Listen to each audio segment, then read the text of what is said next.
గతంలో కూడా మేము చాలా సార్లు రివ్యూకి వచ్చినప్పుడు ఇక్కడ ఉన్నటువంటి రైతాంగం చెప్పారు, రాయలసీమ వాసులు చెప్పారు, మేము పుట్టినప్పటి నుంచి రాయలసీమలో ఈ యొక్క హంద్రీనివా మీద ఇంత పెద్ద ఎత్తున డే అండ్ నైట్ మరి ఫ్లడ్ లైట్ల వెలుగులో కూడా ఇంత మిషనరీ ఇంత మ్యాన్ పవర్ తో పనులు జరగడం ఇదే మొదటిసారి అని చెప్పారని అంటే దానికి చంద్రబాబు నాయుడు గారు ప్రతి 10-15 రోజులకి హంద్రీనివా మీద సెక్రటరియట్ లో రివ్యూ చేయడం గాని క్షేత్రస్థాయిలో కూడా 2-3 సార్లు వచ్చి రివ్యూ చేస్తూ ఇచ్చినటువంటి మాట అంటే 2025 సంవత్సరంలోనే హంద్రీనివాకు నీరిస్తామని ఏదైతే ఫస్ట్ ఫేజ్ లో చెప్పారో ఆ ఇచ్చినటువంటి మాటకు కట్టుబడి ఆ మాట నిలుపుకున్నటువంటి ప్రభుత్వం మన తెలుగుదేశం జనసేన బీజేపీ ప్రభుత్వం అని చెప్పి మరి ఈ సందర్భంగా మీ ద్వారా అందరికి కూడా తెలియజేసుకుంటూ మరి ఇటువంటి ప్రభుత్వాన్ని మనం కూడా ఆదరించవలసినటువంటి అవసరం. ఎందుకంటే ఈ రోజు 3,890 కోట్ల రూపాయలు హంద్రీనివాకు పెట్టి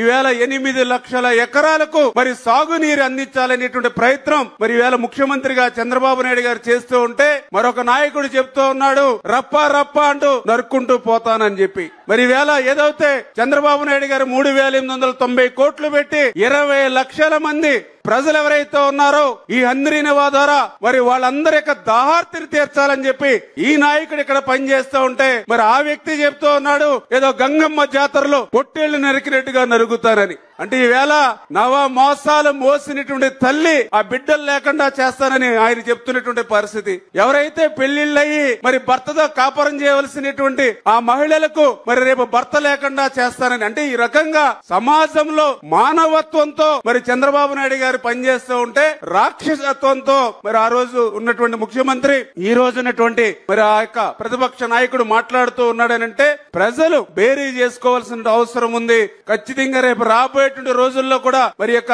రాయలసీమను ఒక రతనాల సీమగా మళ్ళీ రాయలసీమను ఒక పచ్చని పైరులా మార్చేటువంటి విధంగా చంద్రబాబు నాయుడు గారు చేస్తున్నటువంటి కృషికి మనందరం కూడా మద్దతు పలకాలని చెప్పి మరొక్కసారి మీ ద్వారా అందరినీ కూడా కోరుకుంటూ సెలవు తీసుకుంటున్నాం. థాంక్యూ.